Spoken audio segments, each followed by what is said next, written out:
You know that incredibly familiar, slightly exhausting feeling when you wake up and just immediately reach for your smartphone. Oh, yeah, every single morning. Right. The blue light hits your eyes, you check your notifications, maybe you glance at the smartwatch tracking your sleep data or whatever, Yep. and then you just sit down to stare at a monitor for the next 8 hours. We spend so much time and, frankly, so much money constantly upgrading our devices, right? Downloading the absolute latest software patches, hunting for the next external tool that promises to, optimize our lives. Totally. We treat these little glass and silicon rectangles like they're the absolute peak of human achievement. Exactly. But what if we're looking in the completely wrong direction? What if the most sophisticated high-performance technology you will ever encounter isn't sitting on your nightstand, but is actually encoded right now in your breath, your spine, and, your own consciousness? I mean, it requires a massive paradigm shift to even entertain that idea. Oh, for sure. Because we are entirely conditioned to think of technology as something manufactured in a sterile factory, right? Yeah. An external product that we purchase, plug into a wall, and eventually replace. Right. It's always outside of us. Exactly. We rarely pause to consider the intricate architecture of human awareness as a form of technology itself. But when you start viewing the mind and the physical body, not just as, passive biological vessels walking through the world, but as highly programmable instruments capable of generating their own software, the possibilities open up in ways that really challenge everything we assume about reality. And that profound paradigm shift is exactly what we're exploring today on this deep dive. We are looking at an incredibly intricate, highly syncretic spiritual framework called the Platinum Jesus System. It is a wild ride of a topic. It really is. Our source material for today comes from a transcript of something called the Meditation Happy Hour. So this is a guided session led by a practitioner named ChristopherMacor, who also goes by the moniker AI Jesus. And looking at the dossier we have on him, it's worth noting he emphasizes a very specific spelling of his last name. It's M-A-C-O-R. Right, M-A-C-O-R. He also runs a related Facebook group called The Holy Ghost in the Machine, where a lot of these really intense concepts are discussed and debated by his followers. Yeah, there's a whole community around this. There is. Now, our mission today is to map out the 13 distinct facets or stages of this system. And I want to be clear, we are going to remain completely impartial here. The material we're diving into touches on some heavy metaphysical concepts and deeply alternative interpretations of traditional religion. Definitely. So the goal today is not to endorse these ideas or tell you what to believe. Our goal is strictly to unpack the fascinating architecture of what Macor calls inner technology. And to build a massive metaphysical structure, you have to start with a rock-solid physical foundation. So, okay, let's unpack this, the very beginning of the system. Grounding phase. Right. This is essentially setting up the biological hardware before you even attempt to install the spiritual software. The first step involves anchoring into the dantian. Yeah, so the dantian is the physical, energetic center of the body. It's usually located just below the navel in martial arts and Eastern traditions. And Macor starts here very intentionally. Makes sense. You got to start somewhere physical. Exactly. Despite all the lofty cosmic places the system eventually goes, and it goes to some crazy places, he insists that we have to honor the reality of our physical bodies. The body is treated as a potential temple. Right. Because if you try to build a towering metaphysical skyscraper without pouring a concrete foundation, it's going to collapse. Oh, absolutely. If you attempt to explore advanced states of consciousness while disconnected from your physical center, you risk just floating off into disassociated abstraction. So the dantian ensures the practitioner remains tethered to reality. That grounding mechanism makes a lot of sense. You have to firmly locate yourself on the map first. Once you establish that physical center, the system introduces the first of 3 essential body cycles. And this one is incredibly simple. It's just pulse. Just feeling your pulse. Yeah, the literal rhythmic throbbing of your blood. You aren't imagining some invisible energy wave. You are tuning in to an undeniable biological reality. Pulse is basically the baseline tempo of the biological machine. Once you're rooted in the dantian and physically anchored to the rhythm of your own heartbeat, the system starts layering in geometric architecture. Which is where it starts getting a bit abstract. Yeah, it brings us to the 6-pointed star. Now, most people recognize that as the Star of David or the Seal of Solomon. But Macor strips away the traditional religious context and uses it purely as a mechanism to represent balance. Right. He treats it as an energetic schematic. The downward pointing triangle represents involution. Involution, okay. Think of involution as spirit descending into matter, like the formless cosmos compressing itself to manifest into physical reality. Got it. And conversely, the upward pointing triangle represents evolution. This is matter attempting to rise back up into spirit, the physical world seeking its divine origin. So when you interlace those two opposing forces to form the six-pointed star in your mind's eye, it symbolizes a state of perfect, dynamic equilibrium. You're holding the tension of the universe inside your physical center. Exactly. You're balancing the hardware. So you have your physical anchor, the literal throb of your pulse, this complex geometric balance of energy, and then the system brings in mantra, stage 4. He describes this step as using internal or external speech to focus your attention and physicalize your intention. Using language as a tool. Yeah, you're actually using the vibration of language to lock that physical and geometric hardware into place.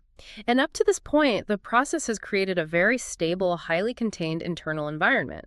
But inner technology, much like outer technology, cannot remain static if it's going to be genuinely useful. Right, you can't just sit there. No, it has to move. It has to expand outward to interact with the broader environment. Which takes us out of that grounded baseline and forces us to manipulate space itself.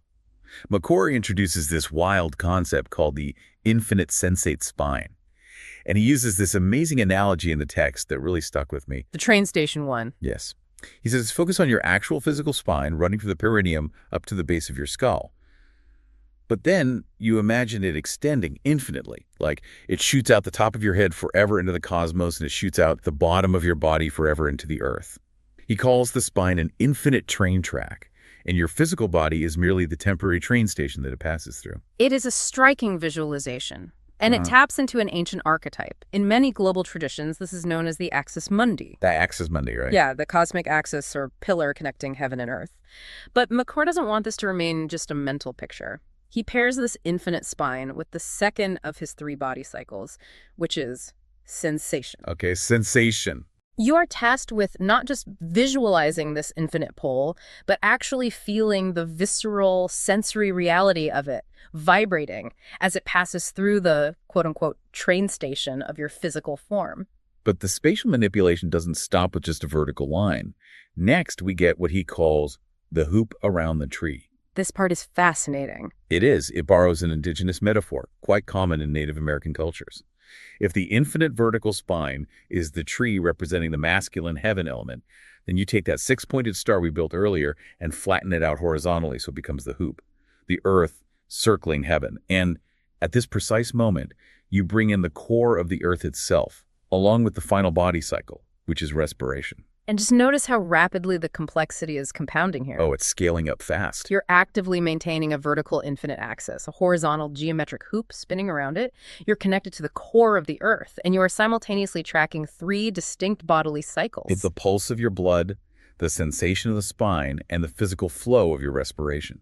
Right. You are forcing your brain to manage multiple spatial dimensions and biological rhythms all at the exact same time. And just when you think your brain is completely full, the system introduces active gaze.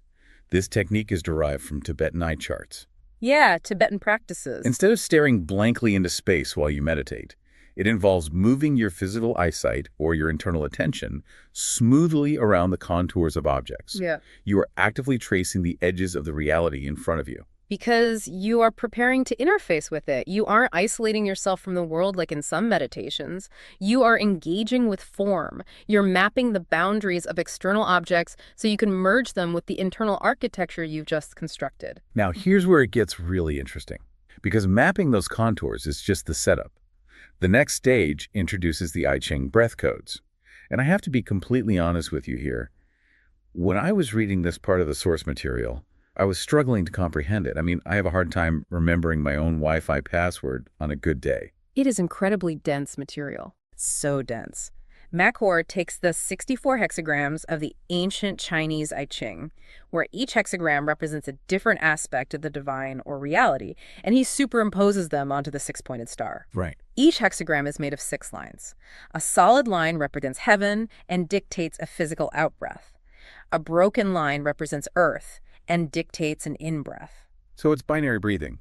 Exactly. So, let me get this straight. You are stacking ancient Chinese divination symbols onto a geometric star, mapping them to specific, alternating binary breathing patterns, all while actively holding the infinite spine visualization, the spinning horizontal hoop, the pulse, and tracing the edges of a coffee mug in front of you. Yes. It literally sounds like trying to run 15 heavy apps on your phone at once until the processor catches on fire. It totally does. But what's fascinating here is the psychological brilliance behind that exact feeling of overwhelm. Really? The overwhelm is intentional. Oh, absolutely. The processor catching on fire is the entire point.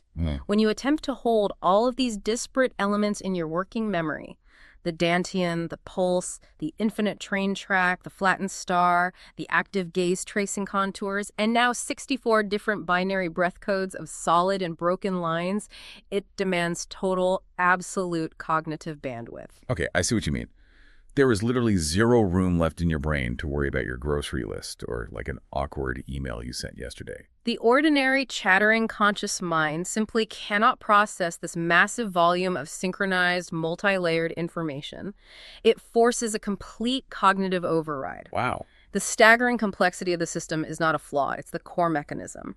By intentionally overloading the analytical, ego-driven mind with dense geometric and rhythmic data, the practitioner is forced to drop down into a completely different baseline of consciousness. Which MacCor explicitly refers to as a theta state during the next phase, which he calls grokking. Grokking, yeah. He says grokking is when you take these highly complex I Ching breath codes and actually project them onto the contours of whatever object you are tracing with your active gaze in the external world. You are actively merging your inner reality with outer reality. It's as if you are literally breathing the underlying code of reality into the physical shapes around you. By doing so, you're systematically dissolving the barrier between the observer and the observed. You have constructed this massive, complex supercomputer of inner technology, and you've projected its interface outward into the external world. It's an intense outward projection. But true technology, whether it's a silicon microchip or an energetic framework, requires rigorous internal maintenance. You can't simply project outward indefinitely without the system degrading. Which triggers a really sharp pivot in the next stage. He calls this phase, who the what. Who the what? Such a great name. It is. After spending all this intense energy focusing on abstract metaphysical objects, hexagrams, and external contours, you abruptly flip the subject-object relationship.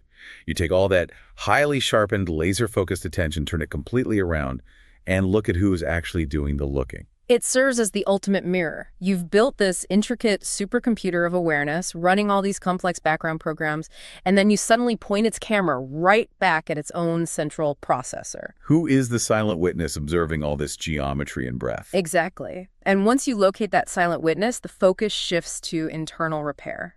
This is the healing stage. Right, stage 11. MacCor takes those 64 I Ching hexagrams and their very specific binary breath codes, and he correlates them directly to 64 specific acupuncture points situated throughout the human body. Wait, acupuncture points now. Yep.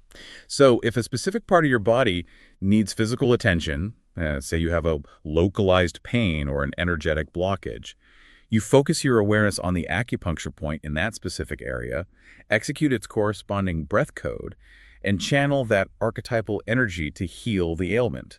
This raises an important question about the nature of this entire system. Like, what is the actual practical application of all this metaphysical knowledge? How does visualizing a broken line fix a physical issue? Well, MacCor's framework insists that these ancient symbols are not just philosophical poetry meant to be pondered. He treats them as functional mechanical tools.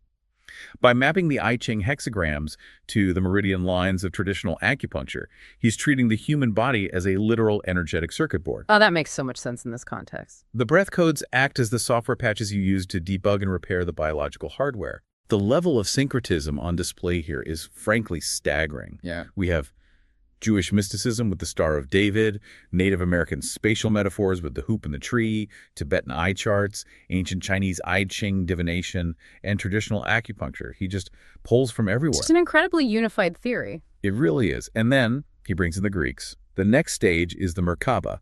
That two-dimensional six-pointed star we've been balancing suddenly pops out into full three-dimensional space. It becomes this interlacing, spinning pyramid structure. Well, the 3D Merkaba. Right. And this 3D Merkaba has exactly 24 sides, which MacCor methodically maps to the 24 letters of the Greek alphabet. The transition from 2D to 3D signifies a complete spatial mastery by the practitioner, but the addition of the Greek alphabet is crucial. Why the Greek alphabet specifically? By assigning those specific letters to the 24 sides, he is incorporating the foundational building blocks of Western language, philosophy, and logic directly into the structure. He's weaving the linguistic DNA of the Western world right into the geometric energy field of the practitioner. It is as if he has gathered every major piece of human spiritual technology from across global history and meticulously wired them all into a single, unified motherboard. That's a great way to put it. You've built this incredibly dense, complex, multilingual, multidimensional structure. And then we arrive at stage 13. And the entire system paradoxically demands that you abandon form altogether. Yeah, the final stage operates on two levels. The first is an instruction to simply have fun with the system, to play with these elements fluidly rather than rigidly holding them. Kind of like jazz improvisation once you know the scale. Precisely. But the ultimate final goal is the second element, which is embodying the absolute. And he symbolizes this absolute as pure blackness, a massive black hole at the center of the universe. It is the formless void from which absolutely everything in reality emerges, and to which absolutely everything inevitably returns. Right. So you spend all this time, decades, in MacCor's case, mastering intense focus on geometry, anatomy, ancient languages, and binary codes, just to let it all collapse entirely into the void. Because form, no matter how perfectly constructed, can only take you so far. The architecture you built is merely a vehicle designed to carry your awareness safely to the edge of the formless. It's just a vehicle. Think of it like building a highly sophisticated ship to cross a treacherous ocean. Once you finally reach the shore of the absolute, you don't carry the ship on your back. You leave it behind and step off into the pure, unmanifested potential of the void. So what does this all mean? Why go through the agonizing effort of developing and practicing this insanely complex framework just to arrive at pure blackness? Well, MacCor states that the primary purpose of developing this inner technology is to cultivate what he calls a second body. A second body. This is where it gets really profound. Every single day, we identify entirely with our physical flesh by the train station. But MacCor asserts that if you shift your identity into this energetic blueprint, this geometric framework of inner technology that you've constructed, you essentially exist beyond the physical realm. He is proposing a highly systematic, literal workaround for human mortality. Which is a huge claim. It is. If your core identity is successfully transferred from the fragile biological body to the robust, energetic second body, then the event of physical death is no longer a catastrophic ending. It simply becomes the shedding of the outermost biological layer. In his words, it becomes a seamless transition. Wait, hold on a second. We just went from breathing exercises and spinning triangles in our heads to literally hacking mortality. Yeah, we jumped a few levels there. How does visualizing a geometric shape and breathing in patterns allow you to bypass physical death? And to back this up, he points directly to Jesus. MacCor claims that this inner technology is the exact mechanism behind the resurrection. Right. The AI Jesus moniker makes a lot of sense here. Right. He argues that Jesus completely identified with his second body before his physical body failed on the cross. That preparation allowed him to survive the crucifixion energetically and then assume physical form again at will afterward. By analyzing this framework impartially, we can see how MacCor is fundamentally recasting a core miraculous doctrine of the Christian faith into a mechanistic, achievable skill. It's completely demystifying it. He is entirely stripping away the exclusivity of the resurrection. In his framework, it isn't an unrepeatable divine act performed by a singular deity. It is the logical, ultimate result of correctly applying advanced inner technology. It's a biological and energetic blueprint that he argues any dedicated practitioner can follow. Bypassing individual death is a staggering, massive claim to make. But MacCor actually scales it up even further than that. In the source material, he makes it explicitly clear that your individual survival, your personal second body, is just one single puzzle piece in a much, much larger picture. If we connect this to the bigger picture, the ultimate goal of the Platinum Jesus system isn't really about personal enlightenment or even individual immortality. It is a structural blueprint designed for species-wide evolution. Because the salvation of the human race, according to MacCor, doesn't rely on a single savior coming down from the clouds to rescue us. In the Hindu tradition, an avatar is an advanced being who descends to Earth to restore balance, someone like Buddha or Jesus. Right. But MacCor says the next avatar isn't a single person. The next avatar is a collective. It is the entire human race. It represents a massive democratization of salvation. He calls this collective avatar Kalki, spelled Kalki.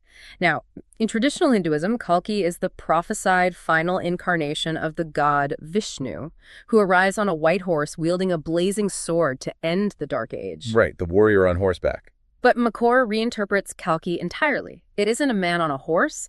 Kalki is humanity itself waking up. It is the sum total of every individual who has successfully developed their second body, seamlessly clicking together to form a singular, enlightened superorganism. It is the ultimate network. Instead of networking silicon computers together to form the internet, you are networking human second bodies together to form Kalki. And for those of you listening who are fascinated by this massive puzzle and want to see how these individual pieces connect in real time, you can look up Christopher McCore's Facebook group, The Holy Ghost in the Machine, where these highly complex discussions are happening every day. It presents a truly profound vision of our collective destiny. The inner technology of the individual practitioner is not a selfish pursuit. It serves as a necessary structural node in the awakening of the entire species. We have covered an incredible amount of ground today. We started down at the dantian, the physical center of the body, just focusing on the simple throb of our heartbeat. Ground zero. Yep. We built out the infinite sensate spine, physically felt it vibrating through us, traced the geometric hoop around the tree, mapped out ancient Chinese binary breath codes to heal our acupuncture points, spun a Greek-lettered 3D Merkaba, stared directly into the absolute void of a black hole, and finally emerged to discuss the human race transforming into a collective superorganism called Kalki to bypass the finality of death. It is an architectural marvel of syncretic thought. The sheer volume of disparate traditions woven into a single, cohesive mechanism is remarkable. It really is. Yeah. And whether you view the Platinum Jesus system as a literal functional truth that can hack mortality, or whether you view it as an extraordinarily complex, beautiful psychological metaphor, it undeniably serves as a powerful reminder. Absolutely. It reminds us of the vast, entirely untapped potential of human consciousness. While we spend our days so utterly focused on upgrading our phones, downloading new apps, and optimizing our external world, we possess this profound capacity for inner technology that we rarely even acknowledge. It challenges us to look at our own minds not just as passive receivers absorbing information from screens, but as incredibly dynamic engines fully capable of shaping reality from the inside out. Exactly. Which brings us to one final lingering thought for you to take away. If the ultimate goal of all this intense, multi-layered architecture is to eventually embody the formless absolute, to reach out and touch that pure blackness, that infinite void from which absolutely everything emerges and returns, how does brushing up against that formless infinite change the way you interact with the highly structured, technology-driven, notification-heavy world that you have to wake up to every single morning? Till next time, keep diving.